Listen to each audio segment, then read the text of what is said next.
bienvenue aux habitués de la pastorale de la santé, mais bienvenue aussi à ceux qui sont moins habitués, car il y a des visages nouveaux parmi nous. Merci à tous donc d'avoir choisi cette matinée. Merci à vous, mais merci à l'équipe bordelaise, le père Fauché et son ami Maître Barbet, qui ont bien voulu se laisser entraîner avec nous dans cette réflexion.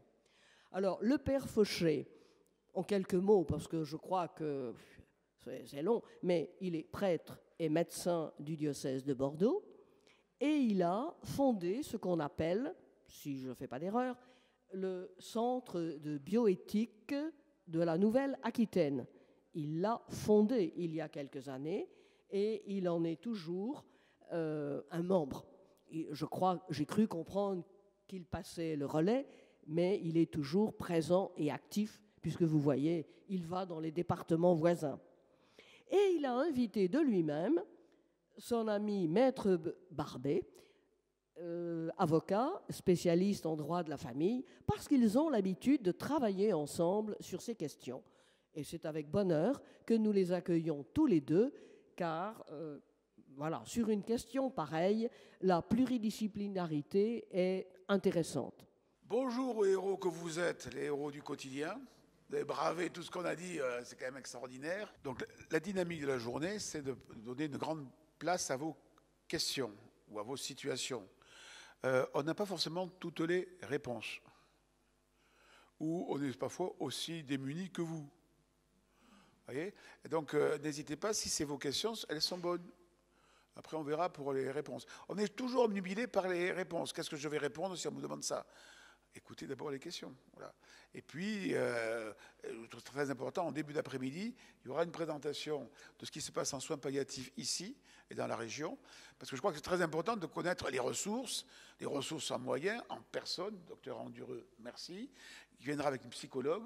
Voilà, de voir que c'est une équipe pluridisciplinaire qui vient interroger la pluridisciplinarité de nos équipes aussi. Comment on travaille en équipe, c'est pas si simple que ça. J'ai été pendant 17 ans le délégué diocésain au monde de la santé à Bordeaux. Et j'étais pendant 15 ans, 12 ans, l'aumônier national des médecins catholiques, pharmaciens catholiques et soignants et travailleurs sociaux catholiques. D'abord, c'est le travail en équipe. Et les situations sont tellement complexes aujourd'hui, personne ne peut prétendre tout connaître de la médecine et tout connaître des soins, des services sociaux, de la psychologie. Et donc je crois que c'est important de pouvoir, donc on a ces manières de voir, chacun, nos opinions, comment croiser les regards, interroger les préjugés. C'est pas forcément mauvais, puisque ça vous a mené ici. Mais vous voyez bien tout ce qui a changé dans vos manières de penser depuis que vous êtes impliqué dans la santé. Vous voyez, parfois ça vous a dérouté, parfois ça vous a réjoui, mais c'est tout ça aussi, à mon avis, l'expérience. Et quand on dit, puis je vais saluer le père Dodine Chin, qui était un des grands spécialistes de la bioéthique, qui est décédé il y a quelques mois, on lui posait la question, mais que dit l'Église sur telle ou telle affaire ? Et lui répondait, c'est un jésuite, hein, vous me demandez ce qu'on dit dans l'Église, ce que dit l'Église sur telle ou telle question, je vais vous répondre ce qu'on dit dans l'Église sur telle ou telle question. Et il se pose la question du pluralisme dans l'Église. Il y a un pluralisme de fait. Dans la société, largement, dans l'Église aussi. C'est pas si facile que ça de se parler en Église de ces questions-là. Comment se parler de ces questions-là en faisant le pari que chacun dit des choses importantes? Comment s'écouter? Comment dialoguer? On appelle ça le synode, je crois, le concile. Eh bien, à nous d'être il y a des exemples ou des signes que c'est possible. Dans une société, vous voyez bien, où c'est difficile de se parler, surtout quand on n'est pas d'accord. Voilà, donc c'est le pari que l'on fait. Donc, j'ai assez parlé, nous avons assez parlé. On va vous donner très vite la parole. Quelles sont les questions avec lesquelles vous êtes venus? Il y aura d'autres moments pour que ça revienne, vos questions. Et on va essayer de travailler en interaction là-dessus. Il n'y a pas d'un côté les experts et vous, les apprenants. C'est vous qui êtes les experts, puisque vous êtes en première ligne. Et on a beaucoup de choses à apprendre de vous et de se réjouir avec vous. Voilà. Y a-t-il des premières questions qui pourraient venir de vous, sur lesquelles on pourrait commencer, et puis on apportera des outils au fur et à mesure? Alors je dis ça pour ceux qui vont nous écouter a posteriori. Il y a 2 documents qu'on a donnés. des parties du Code de la santé publique. Je crois que c'est intéressant de lire, parce que ce n'est pas que du droit, c'est aussi de l'éthique. C'est du droit, mais il y a aussi une éthique du droit. Et puis il y a un texte plus récent de Marie Jotil, un article du Monde qui était paru en début de semaine, et à notre grande surprise, qui aborde la question, donc, une évolution de l'Église catholique sur certaines conditions possibles pour un suicide assisté. Ça, c'est quand même inattendu. Avec des phrases du pape. Alors on en parlera parce que, ça m'a surpris moi aussi, c'était dans Le Monde, c'est quand même intéressant. Donc on voit bien qu'il y a un débat de société. Vous savez bien qu'après les présidentielles, le débat sur l'euthanasie va repartir. Et c'est intéressant de pouvoir en parler avec gravité, avec sérieux, mais sans peur. Voilà. Alors donc on va parler de ces textes-là, on va les lire, on va les commenter, donc c'est partie des outils pour nourrir la journée, mais également aussi pour nourrir la réflexion a posteriori. Depuis que je suis amené avec Jacques à parler, à évoquer les questions de fin de vie, cette question arrive régulièrement. La première fois qu'on me l'a posée, j'étais dans cette situation avec le micro, et on m'a dit, mais pour toi, c'est quand la fin de vie? Et alors, ma réponse immédiate a été, c'est maintenant. Dès notre naissance, la question va se poser, non pas du clap de fin, comme au cinéma, c'est-à-dire qu'on voudrait bien avoir la maîtrise de cette question en ayant prévu la date, le jour et l'heure, les conditions. On a ce rêve de se dire que je voudrais avoir la maîtrise de cette... Nous n'en avons aucune maîtrise, même si le juriste que je suis conseille d'écrire, notamment dans l'expression de ce que l'on souhaite. C'est toujours l'expression à un moment donné. Et ces expressions varient, changent. Et il ne faut pas avoir peur de ce changement. Alors, c'est quand la fin de vie, ça peut être immédiat. Donc, c'est peut-être pas comme ça qu'il faut se poser la question. C'est peut-être pas... mais afin de vivre. La fin de vie, c'est la fin de vivre. Et puis, la fois où je me suis trouvé devant des étudiants qui avaient 20 ans, et moi qui en avais quelque chose comme 75, je me suis dit, t'es un peu gonflé quand même à 75 ans de venir parler à des gamins de 20 ans de la question de la fin de vie. Et alors je l'ai écrit comme la plaisanterie le donne aujourd'hui, FAIM. Avoir fin de vie. Donc, il n'y a pas... Jacques a annoncé qu'on serait avec plus de questions en sortant de cette journée que de réponses. Et on peut le mettre au pluriel, les fins de vie. Voilà, parce que la question se pose très tôt. Dans la médecine, il y a des questions concernant le diagnostic anténatal, les interruptions médicales de grossesse, la réanimation néonatale. Il y a des équipes mobiles de soins palliatifs en pédiatrie, et puis à tous les âges. Et parce que quand on parle fin de vie, on pense très vite aux personnes très âgées. Vous voyez tous les débats sur les personnes âgées avec les EHPAD ces jours-ci.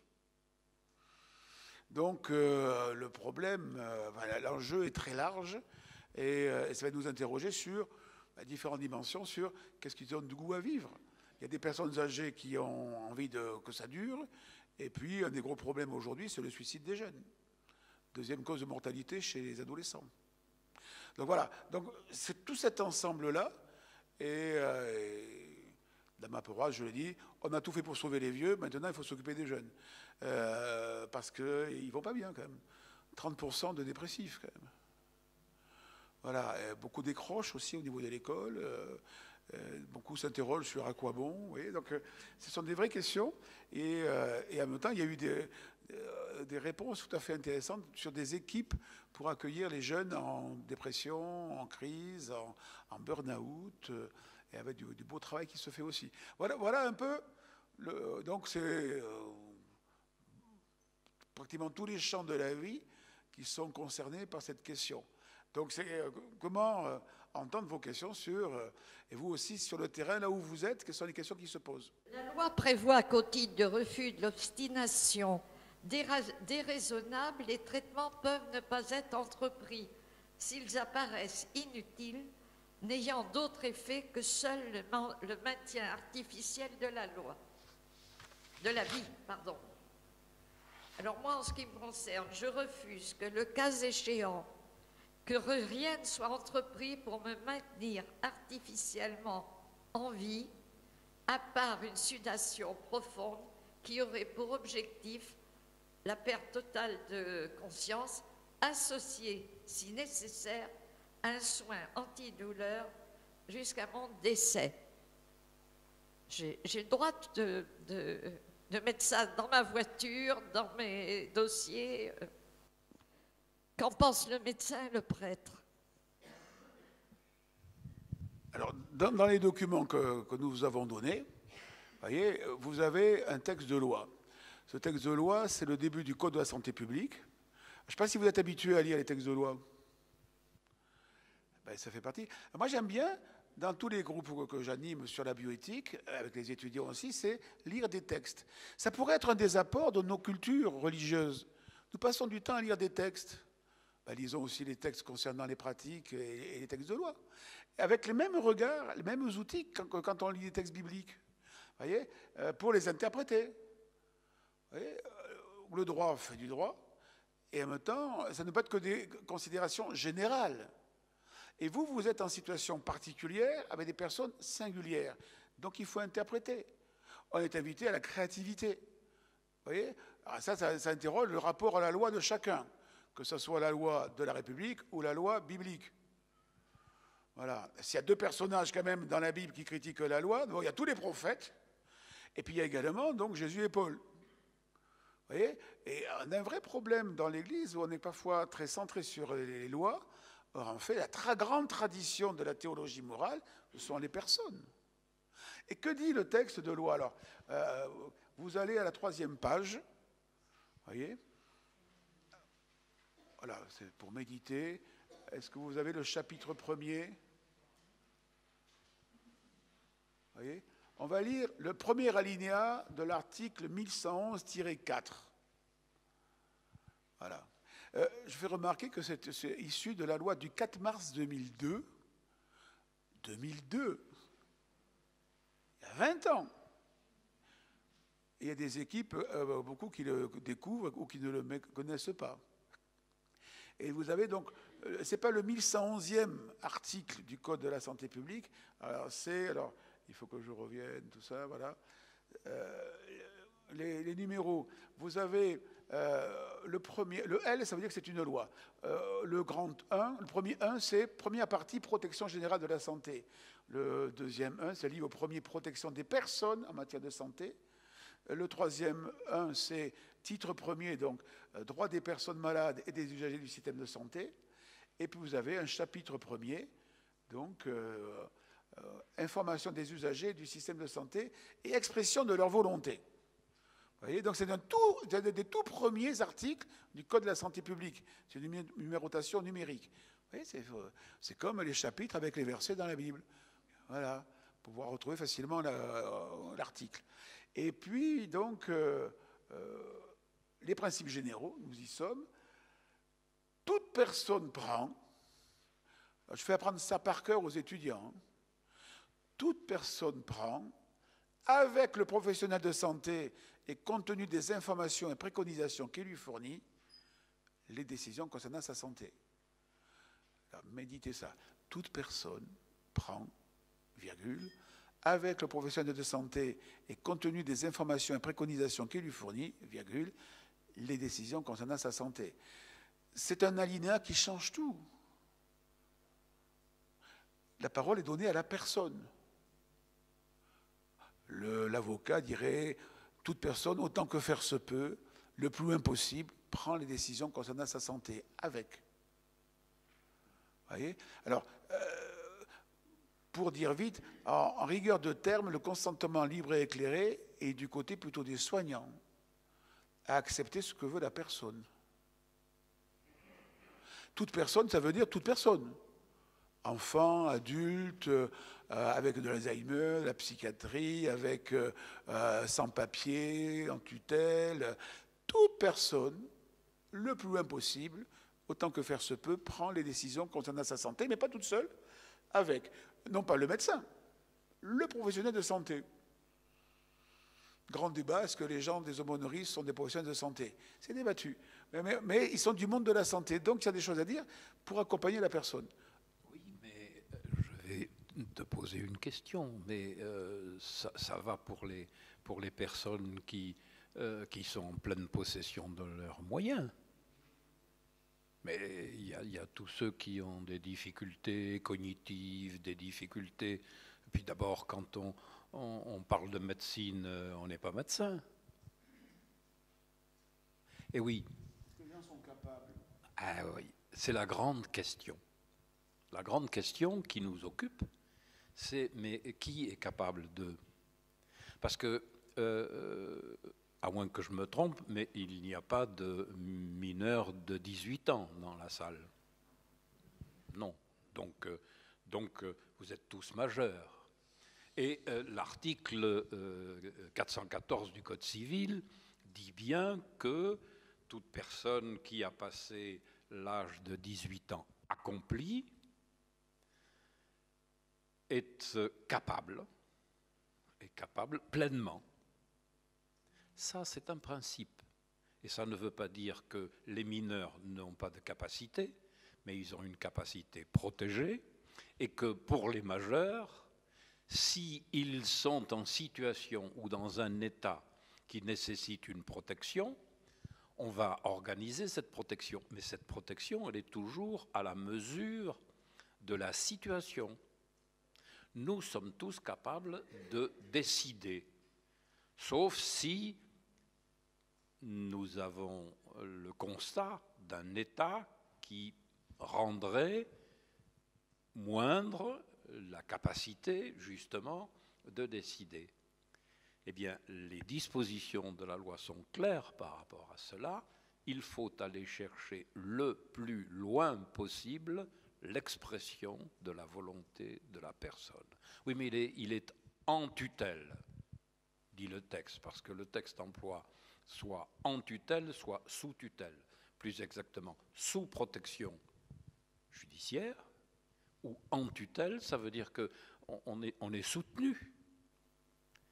Et ça veut bien dire que la question qui est de la capacité ou de l'incapacité, nous allons trop vite, très vite. On pense que la personne n'est pas capable. Elle n'est pas capable de décider.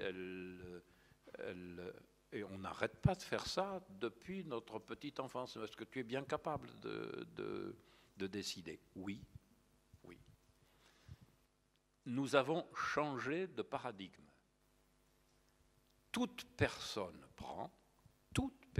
et Jacques l'a énuméré, toute personne prend les décisions concernant sa santé. Alors, toute personne prend, virgule, parce que le juriste, la place de la virgule a du sens, toute personne prend, virgule, avec le professionnel de santé. Ce n'est pas avec le médecin, c'est avec le professionnel de santé, celui qui est là. Alors ça peut être le psychologue, ça peut être celui qui est là, l'infirmière, l'aide-soignante. Mais comment? Les textes répondent. La responsabilité de chacun est au niveau de sa qualification. C'est avec que le monde se construit, avec, cum. Donc cette question de capacité, entrons bien dans cette nouvelle dimension qui est que toute personne est capable. C'est le principe.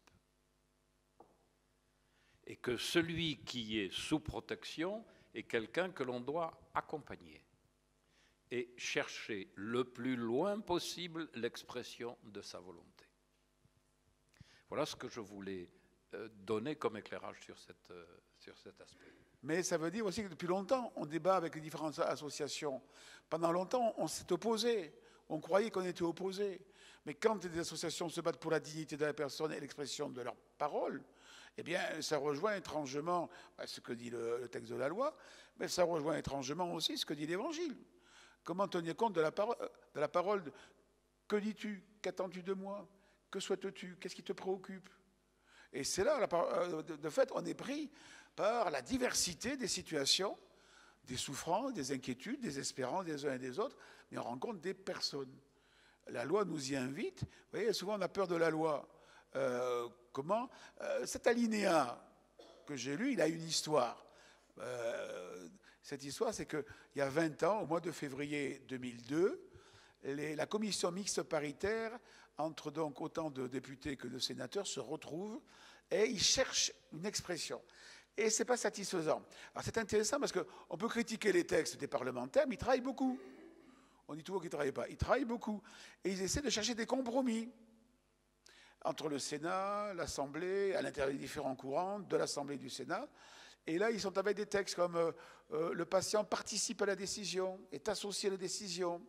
Et ce n'est pas satisfaisant. Et il y en a un qui, à un moment donné, dit toute personne prend, avec le professionnel de santé, compte tenu des informations, préconisations qu'il lui fournit, les décisions concernant sa santé. Comme ça fait des mois qu'ils travaillent là-dessus, tous ils disent « Ah, c'est ça qu'on cherchait ».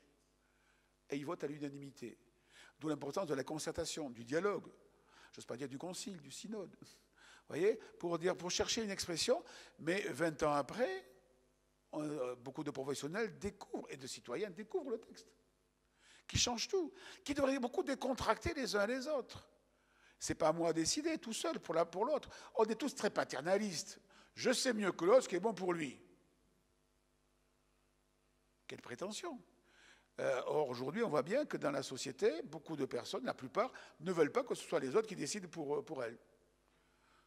Que ce soit le médecin, que ce soit le curé, ou d'autres. Ça ne veut pas dire qu'ils veulent être tout seuls. D'où l'avec. J'aime bien pouvoir discuter avec les médecins, la psychologue, l'assistance sociale, les amis, les proches, pour m'aider à mûrir une décision, parce que moi-même, je suis un peu hésitant, je ne sais pas trop ce que je veux. L'être humain est ambivalent. C'est peut-être ça aussi l'originalité de l'être humain. Qu'est-ce que je souhaite? Vous voyez, quand on écrit des directives anticipées, quand on choisit sa personne de confiance, on voit bien que ce n'est pas si simple que ça. Vous voyez, et en même temps, on a envie quand même d'y voir un peu plus clair, de pouvoir se parler de tout ça. Et ça, je crois que là, pour le coup, vous êtes en première ligne pour être, sinon un professionnel de la santé, c'est débattu pour la pastorale de la santé, mais peut-être être un proche qui n'est pas donc de la famille, qui peut aider quelqu'un à comprendre ce qui est en jeu dans les directives anticipées, dans la personne de confiance, et voir comment il peut mûrir une décision qui soit la sienne. Parce que quand on est très proche, on veut le bien de l'autre, mais comme on le souhaite nous, son bien. Et on n'aide pas à dire son bien à lui ou à elle. Et méfiez-vous des personnes de confiance qui viendront de la famille. Surtout s'ils vous aiment. Vous voyez? Parce qu'ils vont vouloir plutôt dire ce qu'ils souhaitent eux par rapport à vous. C'est plein d'amour, mais pas forcément comme vous le souhaiteriez vous, ou comme vous le souhaiteriez la personne. Comment aider quelqu'un à découvrir non seulement ses droits, mais ses capacités à pouvoir dire des choses. C'est vrai dans la loi, c'est vrai dans l'Évangile. Moi, je passe mon temps dans les deux champs, mais je n'ai pas l'impression que j'ai deux discours. Hein. Vous voyez? Toute la tradition. Alors, on a toujours l'impression que l'approche catholique, ça serait d'abord des normes qu'il faudrait appliquer, que les gens le veuillent ou ne le veuillent pas. C'est d'abord la rencontre des personnes. La pastorale de la santé est un des lieux majeurs de la rencontre des personnes dans leur complexité, leur diversité, leurs contradictions. Et quand on dit que dit l'Église sûre, eh bien, il dit aussi pastorale de la santé. Aumônerie, rencontre des gens, dans leur diversité, leurs hésitations, et comment on peut être de ceux qui sont avec.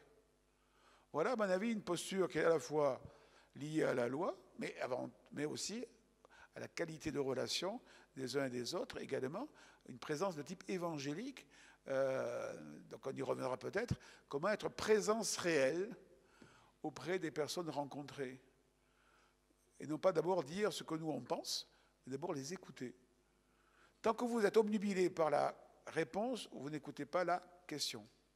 Oui, j'ai accompagné mon mari. Et votre époux dit, mais je voudrais que ça s'arrête. Oui.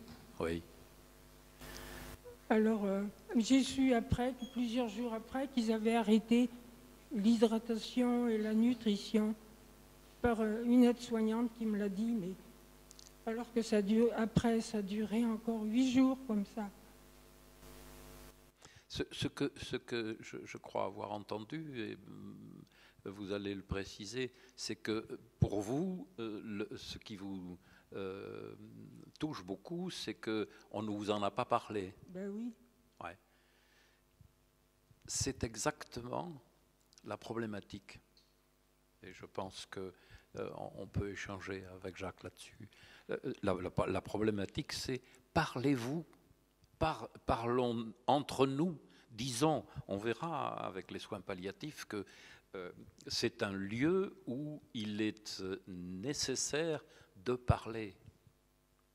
Amour et vérité se rencontrent. Amour et vérité se rencontrent. Justice et paix s'embrassent. Donc, on est au cœur vraiment merci de ce témoignage, parce qu'on est au cœur de la question là. Nous avons à nous parler. Et si nous sommes porteurs de l'Évangile, c'est bien de ça qu'il est question. C'est une parole vraie. Alors, oui, il y a la volonté de la personne qui dit « je veux que ça s'arrête ». Quand on travaille dans les espaces de réflexion éthique, alors notamment en oncologie et où on rencontre des jeunes adolescents qui disent « j'en peux plus, j'en veux plus », avec des parents qui disent « mais faut encore faire quelque chose ». Comment on accueille ces paroles ? Comment on accueille le fait de dire à un certain âge je ne veux plus de traitement. Personnellement, j'ai écrit mes directives anticipées. Je ne sais pas comment ça se passera, mais j'ai bien exprimé de façon claire, ayant atteint un âge qui était dans une vraie interrogation, surtout quand on traverse certains moments, certains épisodes de maladie, on se dit mais c'est fini ou c'est pas fini ? On n'arrête pas de se poser la question. Dans la voiture en blaguant avec Jacques, il disait, il y a en parlant de sa maman, elle se pose la question. Ben oui. Étant rentré dans ma 8e décennie, je suis bien obligé de me poser la question.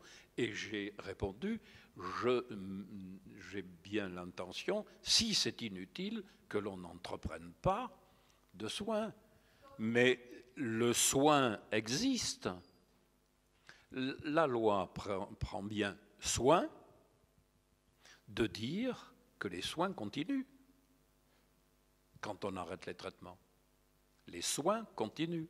On continue à prendre soin.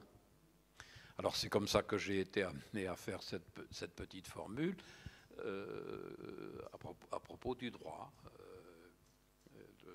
Le droit prend soin du soin. Mais je comprends on peut comprendre votre inquiétude et votre préoccupation et la blessure que ça peut représenter. On ne m'a pas tenu au courant. Mais il meurt après de faim et de soif parce qu'il n'est ni nourri ni hydraté. Les soins palliatifs pourront nous en parler. Dans des fins de vie, c'est plus les mêmes besoins en nutrition et en eau et en hydratation. Et donc souvent, effectivement, la peur c'est celle-ci. Mais il faut voir comment la personne a été accompagnée, comment ça a été décidé. Comment la personne a peut-être pris, votre époux, a pris peut-être une décision pour vous protéger. C'est tout ça, à mon avis, qu'il faut pouvoir revisiter. L'autre reste un mystère. l'autre reste un mystère. Et moi, je pense que l'éthique, c'est l'autre. C'est vraiment prendre très au sérieux les gens qui vous déroutent le plus, y compris votre époux peut-être.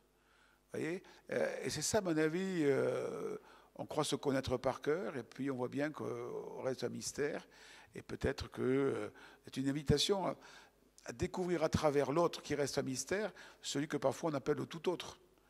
Voyez, comme disait un disciple du Bouddha, celui qui dit qu'il connaît Dieu montre par là même qu'il ne le connaît pas. Sagesse asiatique, bouddhiste. Je crois qu'on a des choses à apprendre. Et l'autre reste un mystère. Et je ne sais pas si vous savez que le mot mystère, mysterion grec, donne sacramentum en latin. Donc on rentre dans une vision, pour le coup, on pourrait dire sacramentelle du monde, mais y compris l'autre. Vous voyez ? Et alors, il ne faudrait pas limiter les approches catholiques à un système de normes qu'il faudrait appliquer. On les applique, on est dans le bon champ, on ne les appliquerait pas. Et attention, avoir notre une morale, c'est une rencontre, c'est une foi, c'est une expérience vitale qu'on a essayé parfois d'encadrer, mais attention, quand on encadre, on réduit énormément. Méfiez-vous du catéchisme de l'Église catholique. C'est enregistré. Voilà. Non, parce que c'est indiqué. Non, j'ai des débats en ce moment avec des jeunes prêtres qui me disent c'est normatif. Je dis non, c'est indicatif. C'est normatif. Non, c'est indicatif. Quand vous regardez, moi qui passe quand même beaucoup de temps à lire les textes du magistère, si on réduit ça dans le catéchisme donc, en une demi-page, alors qu'il a fallu 40, 50, 60 pages pour le dire, c'est peut-être parce que les textes ne disaient pas oui ou non, permis, défendu, licite, illicite. Il y a beaucoup de nuances, parfois même des contradictions. On voit bien qu'ils hésitent eux aussi.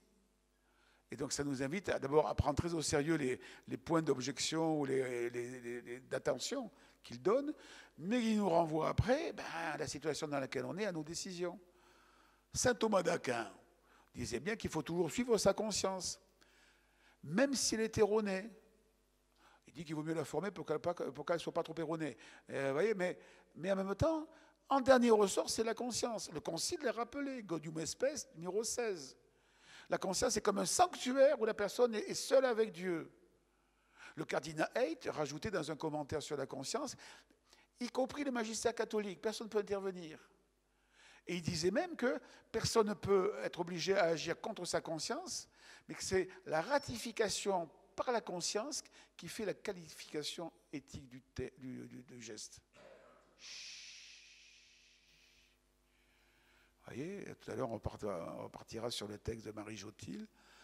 Voyez, et ça nous ouvre. Alors, pour certains, c'est très inquiétant. Alors, tout est possible, c'est du relativisme.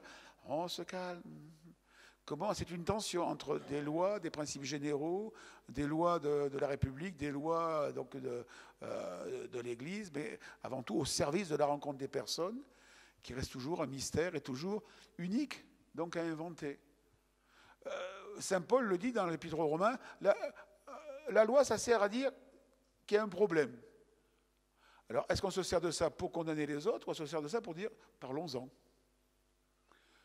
Vous voyez, toute cette histoire de fin de vie, des tentatives parfois pour maîtriser ces fins de vie, des sédations, tout ça, c'est des questions très difficiles. Si les députés, si la société passe tant de temps à discuter, c'est qu'on voit bien qu'on joue gros là-dessus, tous. Et tant mieux, tant qu'il y a du débat, c'est un bon signe. Quand il n'y aura plus de débat et que tout le monde sera d'accord, ça sera très inquiétant. Donc, vous voyez, il y a du débat sur le début de la vie, il y a du débat sur la fin de vie, il y a du débat, moi qui participe à un certain nombre de comités d'éthique, de procédures collégiales, les soignants sont au travail, à la recherche. Ils sont pris de vertige par des situations complexes, déroutantes, inextricables, des relations de famille parfois très difficiles, des souffrances qui reviennent. Enfin, mais c'est la vie. Ils se donnent des instances éthiques, des procédures collégiales, des comités d'éthique, des espaces éthiques. Et justement, il faudrait soutenir pour que ça se développe. Le danger aujourd'hui, c'est qu'avec la réduction des personnels, du temps, on n'a plus beaucoup de temps ou de disponibilité. Est-ce qu'il faut se battre pour interdire telle ou telle pratique ou se battre pour qu'il y ait davantage de professionnels, davantage de soignants, davantage de temps, davantage de rémunération pour que les gens puissent se former. Ce que je vois aujourd'hui avec la crise de la santé, c'est qu'on diminue beaucoup les formations parce qu'on a besoin de professionnels sur le terrain. Mais c'est évident que si on commence à réduire les formations, à moyen et long terme, ça va être terrible. Et ce n'est pas en donnant des protocoles à appliquer qu'on résout les affaires. Ce n'est pas en donnant des règles de loi, qu'elles soient de la République ou de l'Église, qu'on résout les problèmes. Il faut réouvrir cet espace de la rencontre, dans la complexité des situations. Situation de plus en plus complexe du fait aussi de la complexification de la médecine. Il n'y a jamais eu autant de personnes âgées. Voilà, alors on est devant des questions inattendues dans leur importance, dans leur comment on fait pour relever ce défi. Vous voyez, c'est passionnant, je trouve. Tant mieux que les gens vivent plus vieux. Mais ce n'est pas si simple. Alors, comment on relève ces défis et comment, moi, je pense que les pastorats de la santé, les pastorales familiales ont des choses à apporter si on est dans le dialogue, dans l'écoute. Alors que trop souvent, on se sert de prise de position comme des marqueurs. Vous voyez, si je suis cette affaire-là, je suis bien catholique, sinon je ne le suis plus. Or, c'est aux marges que se jouent les affaires, aux périphéries, dirait le pape. Vous voyez, dans l'évangile tout à l'heure, on aura « avance en eau profonde ». Va dans les hauts lieux où c'est profond, où c'est risqué. Vous voyez, et donc, c'est là que se jouent des questions d'aujourd'hui, mais aussi des personnes qui sont prises au dépourvu avec des questions terribles. Et non seulement pour éclairer leur décision, mais voir le chemin d'humanisation qu'ils vivent dans des situations qu'a priori on ne trouve pas très catholiques. Vous voyez? Et en même temps, eux-mêmes, avec d'autres, ils inventent des choses. Moi, je suis impressionné de ce qu'inventent les soignants. On l'a bien vu avec la pandémie, quand même. Ça a tenu par les soignants et aussi beaucoup d'autres personnes, les caissières, les éboueurs, les enseignants, les pompes funèbres aussi. Ils étaient là, certains. Et je crois que c'est quand même important de voir ça tenu par tous ces gens-là. Et comment se réjouir que c'est par ces, entre guillemets, plus petits que c'est fonctionné. Vous voyez, ça dit des choses de l'Évangile, ça aussi. La première, deuxième, troisième, quatrième évangélisation ont bien fonctionné. Regardez comment les gens prennent au sérieux la défense des plus petits. J'avais faim, vous me donnez à manger. J'avais soif, vous me donnez à boire. J'étais malade, vous m'avez visité. En prison, vous êtes venu me voir. Migrant, vous m'avez accueilli. Dans Matthieu 25, ce n'est pas forcément au nom du Christ, puisque personne ne sait très bien quand il l'a fait ou quand il ne l'a pas fait. Mais vous l'avez fait. Ah mais ça, c'est que des actes humains. Ah mais c'est ça l'Évangile, peut-être. Vous voyez? Et comment être bonne nouvelle pour tous ces gens qui disent pas forcément Jésus-Christ, mais vivent cette affaire-là. Et parfois, nous en apprennent des choses. Nous qui pensions tout savoir, vous voyez, ou en savoir tant que ça. Et là, ça devient génial quand on travaille avec les uns et les autres. Moi, je suis émerveillé. Hein. Voilà, souvent, les gens me disent, mais comment faire pour aller plus loin? C'est-à-dire, regardez tout ce que vous avez fait. Comment vous avez pu déjà arriver jusque-là? Ah bon, c'est bien ce qu'on a fait? Ah bah, c'est remarquable, oui. Vous voyez? Et c'est là, on devrait être des passeurs, des prophètes, des gens qui s'émerveillent sur ce que font les uns et les autres, qui s'interrogent parfois, mais qui vraiment sont avec les uns et les autres. Alors là, pour le coup, on devient, à mon avis, indispensable. Enfin, on devient heureux, mais de travailler avec. Pour ça, le mot « avec » est magnifique. Il est dans la loi, il est dans l'éthique. Et comment avoir cette posture-là? Je voudrais vous partager deux remarques par rapport à ce que vous venez de dire. Mon effroi, par rapport au respect notamment de la personne qui a un désir de mort, notamment le désir de suicide, parce qu'il y a des gens qui ont un véritable besoin de dire, en tout cas, leur désir de mort par rapport à une situation médicale précise. Si vous voulez, pour illustrer mon propos, je voudrais par exemple faire partir des gens qui ont une sclérose latérale amyotrophique, qui sont donc dans l'impossibilité de faire un acte suicidaire et qui demandent au personnel médical ou paramédical d'en finir dans le sens achevez-moi. Et la deuxième chose qui découle derrière, c'est l'autorisation qui se profile derrière, qui est d'autoriser ce on dirait une bonne mort, à savoir une mort où les gens non pas sont en pleine santé, mais ont décidé que c'était leur mort qui devait être comme telle. Et d'inclure de ce fait le personnel de santé dans l'acte de tuer. Et donc là, je vous dis d'abord mon effroi. Et donc, si demain, pour des raisons empathiques, on autorise un médecin à prescrire une injection létale, nous aurons en face un certain nombre de personnes qui sont dans la pauvreté de relationnel et qui se verront de ce fait empêchés de dire et de redire combien leur état pathologique est une souffrance et d'autoriser tranquillement le médecin en toute impunité de prescrire ce qu'il faut, et il ne le fera pas, ce sera la personne qui injectera, qui sera l'infirmière, qui le fera je dirais, on va étaler les responsabilités en disant c'est pas moi, c'est l'autre, moi j'ai prescrit, j'ai pas fait, c'est madame machin qui a fait, en mon nom, enfin voilà. Ça, je veux vous dire mon effroi par rapport à cet état qui se profile dans notre société. D'autre part, je voudrais dire aussi combien notre société évolue, et aujourd'hui, avoir des mal quelque part, ça finit par être insupportable. Et cette difficulté de supporter, de se supporter pas parfait, est quelque chose qui est en marche, notamment chez les jeunes. Ils disent « je ne suis pas comme tout le monde ». Évidemment, je dirais quelque part, les chrétiens savent qu'ils sont uniques, et les enfants n'entendent pas qu'ils sont uniques. Ils voudraient faire comme tout le monde, avoir des relations sexuelles, comme on nous le dit dans la société, surtout à la télé ou dans les réseaux sociaux. Ils ne sont pas comme tout le monde, ils ne le vivent pas comme étant quelque chose de merveilleux, mais comme étant quelque chose d'insupportable. Et de ce fait, se tuent, parce qu'ils voudraient rentrer comme tout le monde. Donc je veux vous donner je dirais oui, c'est un vrai cri d'alerte.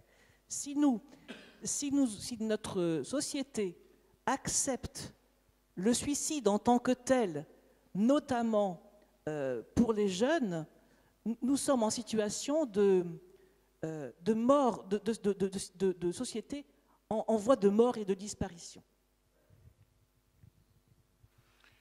Voilà des débats. C'est des questions lourdes, à mon avis. Il ne faut surtout pas penser que c'est par une loi, dans un sens ou dans l'autre, qu'on résout le problème. Je crois qu'on est en France, il y a un vrai problème de crispation sur la loi. Vous voyez ? Or, on voit bien pour les questions de bioéthique, il y a des nouvelles techniques, il faut vite une loi. Alors on se bat pour la loi, et quand la loi est passée, ça semble entériné.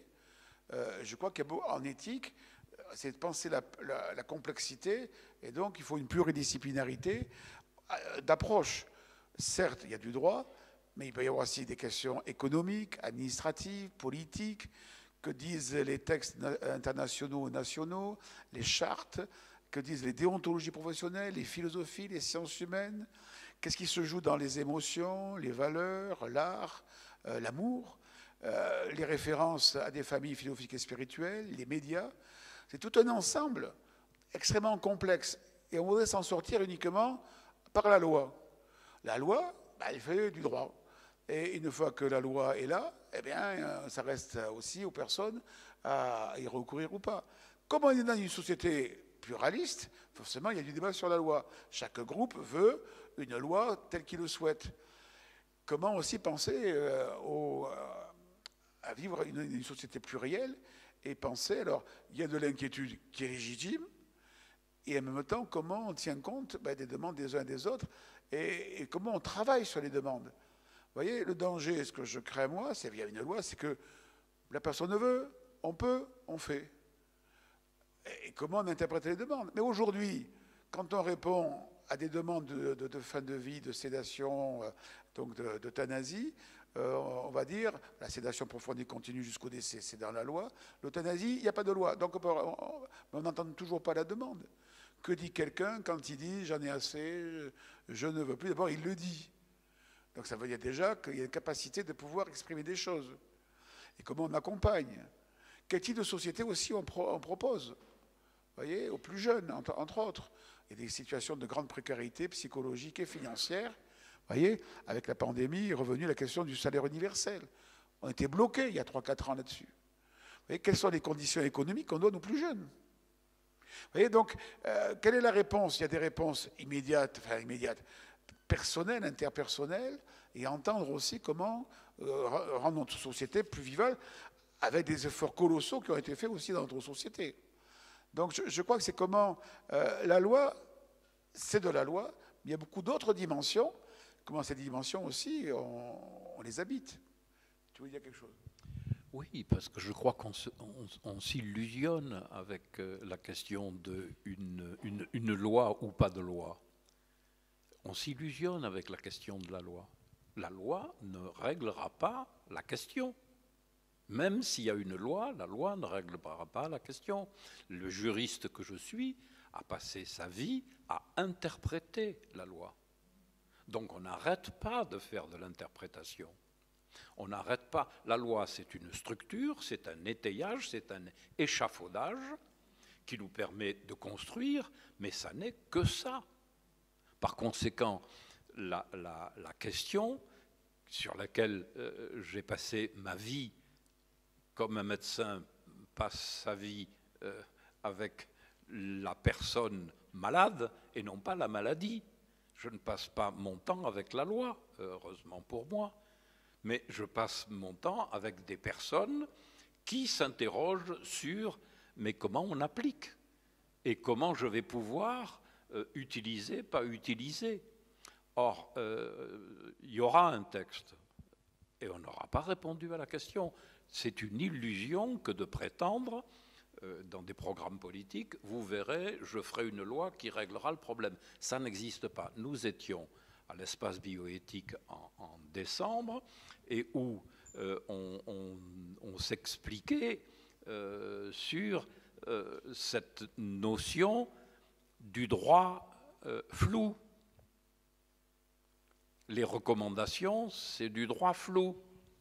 C'est une recommandation. Alors, est-ce que c'est du droit? Oui, c'est une forme de norme. Mais, je le répète, on s'illusionne par rapport à la loi. Alors, on peut dire, mais c'est un risque, vous avez raison, il peut y avoir un risque. Je crois que la problématique des jeunes aujourd'hui, c'est que l'immensité des questions, comme pour chacun de nous, c'est que l'immensité des questions, ce que la science a amené à transformer notre lecture du monde, nous sommes un peu désemparés. Et la pandémie récente nous a complètement désemparés. Le monde s'est arrêté. Le monde économique s'est arrêté. Qu'est-ce qu'on nous annonçait? Ça va être la catastrophe. Les financiers ne se sont jamais si bien portés. Puisqu'il va falloir s'arrêter, je vais terminer citer une phrase. Alors, de l'article de Marie Jotil, qu'on ne pourra pas trouver en ligne,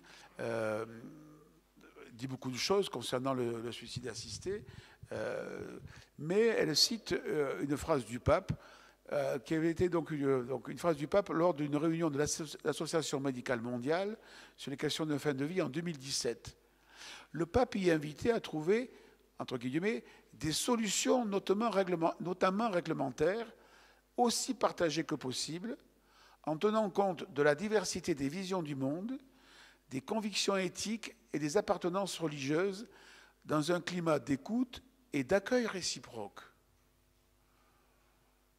Voilà, à mon avis, une belle invitation pour le temps maintenant d'atelier.